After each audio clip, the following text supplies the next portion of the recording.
Venture capital, part two. So, we're on the second stage of our journey. We've learned about angel investing. We learned about how to present. We learned about how to network. And so, we're going to learn a little bit more about venture capital before proceeding to the next stage, which is years 3 to 4. And so, we're going to learn a little bit more about venture capital this class, and we're going to talk about the history of venture capital, which is fascinating, and we'll give you a really good understanding as to why Silicon Valley has been incredibly innovative for many, many years. It's important to study history to a certain extent, to understand what drives corporations or individuals like Steve Jobs to change the world. So let's get started. The history of Silicon Valley is absolutely fascinating, and it has to do with the threat of war, with the Cold War, where the US was at war with the Soviet Union for years. It has a lot to do with landing the first person on the moon, and it has a lot to do with the hippie movement. The hippie movement at Berkeley, which is a great university here in the San Francisco Bay Area, changed the world. All these elements together changed the world. And it really is fascinating. So we're going to go through this. So venture capital in America was born due to the Cold War. It's fascinating. So the DNA fabric of the United States is really based on extremes. Now, this is not a criticism, as I do love this country, but you have to really understand the history of warfare and the Cold War and the hippie movement in order to understand where innovation comes from. Okay, so there's going to be three parts to this class, or the historical side of venture capital. Part one will be about war. Part two will be about peace. In part three, I'll put war and peace together, and you'll get a better appreciation as to why Silicon Valley is a vibrant place when it comes to innovation. Okay, so let's kick it off with part one, war. So, in order to really understand venture capital or innovation in general, you got to understand that the genesis and kind of historical context of all the geopolitical events that caused the venture capital sector to emerge in the first place. Okay, so American fear of Russia is the only reason that the venture capital industry exists. And I'm talking about fear of Russia from the 50s up until the Berlin Wall really fell.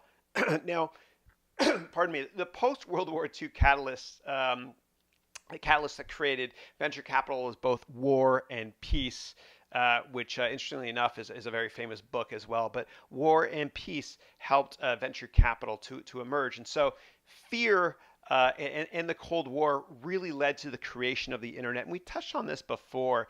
If nuclear bombs were to hit the center of America, God forbid, the East Coast would still be able to communicate with the West Coast, leveraging the internet. And so the internet actually was a big government contract. In fact, a lot of the technologies we use today are due to government military weapons research, as bizarre as that sounds. I'll give you a couple of examples. So all of these brands exist because of government funding of weapons to compete with Russia. And that includes Cisco, Intel, Google, Amazon, although it's in Seattle, Microsoft, although it's in Seattle, Facebook, Uber, Airbnb, two great San Francisco companies, and even the whole notion of Bitcoin, which no one really knows where the headquarters are. But all these brands only exist because of government funding of weapons research to compete with Russia. Okay, and there's a big pushback as well on this, and we'll get to that in a second. It's fascinating. Okay, so America was absolutely terrified of Russia and Russia military might. And so what happened was America invested in weapons research, which led to the invention of many technologies. And I'll give you some more examples because this really is interesting.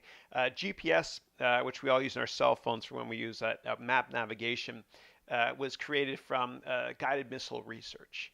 The database where all information is stored it exists only because of the CIA's Project Oracle, which was Oracle's first customer in the 1970s.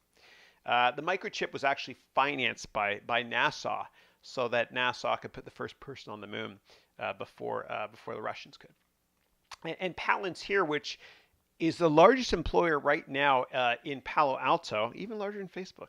Palantir was financed by the CIA's venture capital division. And for those of you that haven't heard of Palantir, it's this amazing software company here in the Bay Area that is solving the world's biggest problems.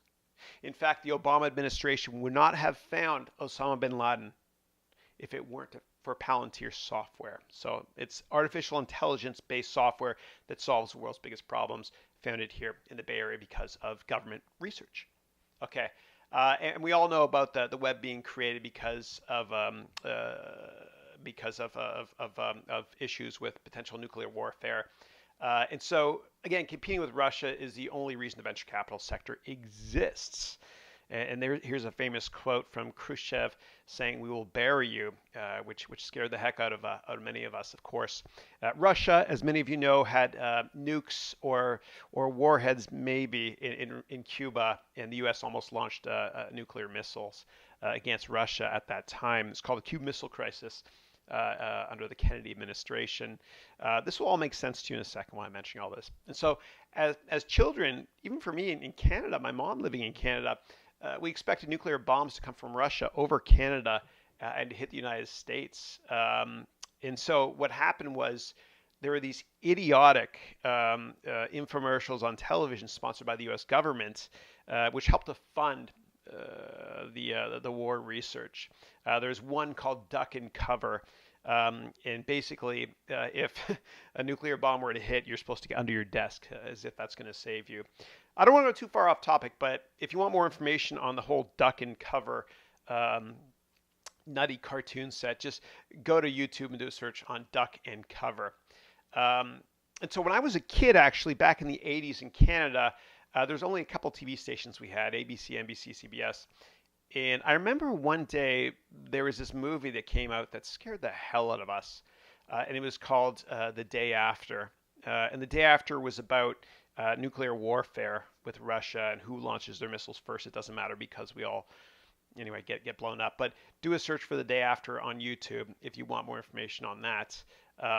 And so even the original Planet of the Apes movie, which was really popular when I was a kid, was about astronauts lost in space, and they came back to America to find that the whole country the whole world actually had been decimated by nuclear weapons. And there's one scene at the end where you see the Statue of Liberty, and Charlton Heston's on the beach saying, you bastards, you murderers, you blew it all up. And so the Cold War and competition to compete with Russia is one of the reasons that many great technologies exist. So anyway, a little bit of background. So that's enough about war. Okay, let's talk about happier stuff like peace. Okay, this is part 2. So war plus peace equals venture capital. And so in the late 60s, an incredible thing happened.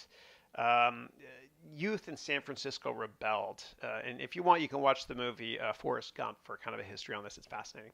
So youth in San Francisco rebelled, and they chanted, "Make love, not war," in places like Haight-Ashbury, which is a street corner in San Francisco. And so that the peace movement was created to counter the war movement in the United States. And so these kids, or 20-somethings that were in university in Berkeley and other great schools across the country in the late 60s, all they had known in their life was war.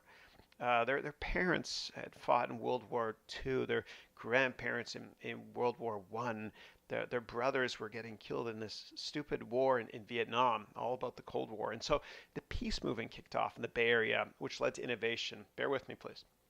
Okay, so they marched at Berkeley, they marched at Stanford, they held incredible peace events at Telegraph Tower, which is downtown San Francisco. These people shared everything. Shareable open source software was born at that time, which is the notion of kind of sharing information and not trying to only make money off it, but giving information away for free. So Stanford even got rid of all of its government weapons research on campus. So in the 1950s, 50% of Stanford's R&D budget was highly classified military weapons research. Terrible. And so what happened was the students at Berkeley found out about this. And in the late 60s, the Berkeley students got together with the Stanford students. And the Stanford students actually took over the university, took over Stanford. And the reason they did it was because, again, half of their R&D at the university was government military weapons research. And so the administration of Stanford, which is a great school, said, "We're sorry. and they pushed all that research stuff off-site, SRI, Stanford Research Institute. And then what happened was an open source movement created, whereby teachers and students started creating business models and sharing ideas. And you don't find this anywhere else in the world, right? And I'm not throwing the rest of the world under the bus, but because of the conflicts between war and peace here in the Bay Area, this open source or this sharing of everything movement was created. And so it created a very vibrant economic environment here, or like a fertile Tigris and Euphrates, to the extent that there's a fertile Tigris and Euphrates technology crescent, and people started sharing ideas here. It was kind of a new movement, and so Stanford let students and teachers create their own business models and profit from them. And then Sandhill, which is a street right beside Stanford University in Palo Alto, became relevant, and that's where all the big venture capital firms are. It's kind of like Wall Street, which is in New York, but Sandhill is, of course, here in San Francisco Bay Area, and it's only for startups. And so the counterculture movement was born. People experimenting with drugs. Experimenting with drugs actually led to the invention of the personal computer. That generation didn't trust anybody over 30. They really despised the war-focused movement of the day, and good for them. They're my heroes. And so what happened was they were very inspired by music, right? And so you could see that with Steve Jobs, with his Think Different commercials with Bob Dylan and John Lennon. And so music inspired entrepreneurs, like Steve Jobs and like Paul Allen, who was the co-founder of Microsoft. So music actually had a big part to do with a lot of success. Fascinating, isn't it? And so these entrepreneurs were former hippies, and they really thought differently from their parents. And they embraced change, thank goodness. My mom and dad, they were dating in the 60s, and somebody saw my dad walking with my mom on Yonge Street in Toronto and said to my mom, "You should be ashamed of yourself." And so interracial marriage, as messed up as this is, it was actually illegal in 13 states in the 1960s. And so there was this one seminal moment, which was awesome, which was Captain Kirk had the first interracial kiss on television in the late 60s. So the 60s was a time of cultural breakthrough, a forward-thinking people to kind of rebel against their parents. And these heroes were ready to change ideas and change the world. And so on the left coast here, they thought, hey man, it's cool to fail. Just kind of keep trying. Just think different, as all ideas and all people are really accepted here. And again, a fertile Tigris and Euphrates technology crescent was born here out of evolution and revolution. And these events haven't really occurred anywhere else in the world yet. And I think it's because America is a country of extremes. And I'm not saying that Americans are better innovators, because they're certainly not, but people that come here tend to be very successful innovating, and more than 50 or 60% of all the best entrepreneurs here in Silicon Valley were born overseas. And so I hope you understand and kind of appreciate the eclectic mix or conflict between war and peace that led to the birth of Silicon Valley.